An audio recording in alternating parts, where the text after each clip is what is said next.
आम्ही मतदान चोरीच्या विरोधात जे राहुल गांधी साहेबांनी 7 ऑगस्टला पत्रकार परिषद घेतली आणि इलेक्शन कमिशन ऑफ इंडियाला डिजिटल डाटा मागितला, तो डिजिटल डाटा दिला नाही। त्याच्यानंतर महाराष्ट्रामध्ये विधानसभा इलेक्शनच्या दिवशी 5:30 नंतर जे 76 लाख वोटिंग झालं त्याचे सीसीटीव्ही फुटेज मागितले, ते दिले नाही। आणि बऱ्याच दिवसापासून भारतातला प्रत्येक नागरिक निवडणूक ही पारदर्शक व्हावी याच्यासाठी ईव्हीएम बंद करून बॅलेट पेपरवर मतदान घ्यावं अशी मागणी करत आहे। हे सगळे मुद्दे घेऊन इलेक्शन कमिशन ऑफ इंडिया आणि बीजेपी संगमताने किंवा मिलीभगत करून जर सत्तेत बसली असेल, मग ते महाराष्ट्राचं सरकार असो की केंद्रातलं लोकसभेचं सरकार असो, हे त्या पत्रकार परिषदेवरून प्रूफ होते। जसं आता एक पत्रकार परिषद झाल्याच्या नंतर महाराष्ट्रभर आणि भारतभर सगळे डाटे बाहेर येऊन राहिले। या गुगूसमध्ये 199 लोक एका घरात सापडले, शिर्डीले 7000 एका बिल्डिंगमध्ये लोक सापडले। तर हे आले कुठून लोक? आणि जर असं होत असेल तर आम्ही निवडणूक प्रक्रियेवर विश्वास ठेवायचा का? या देशात संवैधानिक संस्था आहे निवडणूक आयोग, निवडणूक आयोग ते गायब आहे 7 तारखेपासून।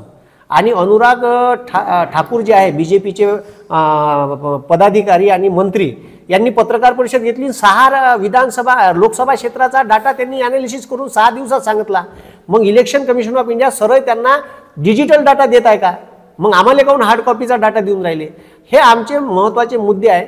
आणि हे मुद्दे घेऊन आम्ही 19 ऑगस्ट 2025ला छत्रपती शिवाजी महाराज चौकातून सकाळी 10 वाजता एक मोठं आंदोलन, वर्धेतील लोकशाही मानणाऱ्या सर्व राजकीय पक्ष आणि सामाजिक संघटना, लोकशाही बचाव अभियानाअंतर्गत सर्व लोक एकत्र येऊन हे आंदोलन, आक्रोश मोर्चा, जिल्ह्याचे मुख्य निवडणूक अधिकारी म्हणून कलेक्टर असतात, तर त्या ठीक आहे निवडणूक अधिकारी जो मुख्य निवडणूक अधिकारी आहे जिल्ह्याचा, इथे जिल्हाधिकारी कार्यालयावर आम्ही हा धडक मोर्चा नेणार आहे आमच्या मागण्या लावून। आणि आमच्या ह्याच मागण्या आहे का येणाऱ्या सर्व निवडणुका ह्या बॅलेट पेपरवर घेण्यात याव्या। आणि आमच्या ज्या डाट्याच्या मागण्या आहे इलेक्शन कमिशन ऑफ इंडियाला, त्यांनी पत्रकार परिषद घेऊन जो काही डाटा आहे तो सर्व राजकीय पक्षांना द्यावा। आम्हाला द्यावा असं नाही म्हणत, बीजेपीने मागितलं तर बीजेपीलाही द्यावा, आम्ही मागितलं तर आम्हालाही द्यावा, कारण ही प्रक्रिया पारदर्शक असली पाहिजे, तेव्हाच या देशाची लोकशाही जिवंत राहू शकते।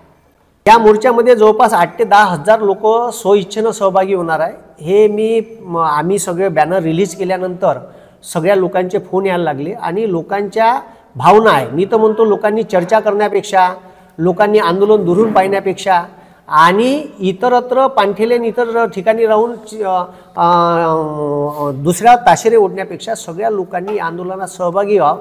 ज्यांना असं वाटते का भारताची लोकशाही वाचली पाहिजे, या देशाचं भवितव्य वाचलं पाहिजे, या देशाचं संविधान वाचलं पाहिजे, म्हणून आम्ही आवाहन करतो लोकशाही बचाव अभियानाअंतर्गत का सर्व लोकांनी या आंदोलनामध्ये 19 तारखेला सकाळी 10 वाजता छत्रपती शिवाजी महाराज चौकात जमा होऊन आपण या आंदोलनात सहभागी व्हावं।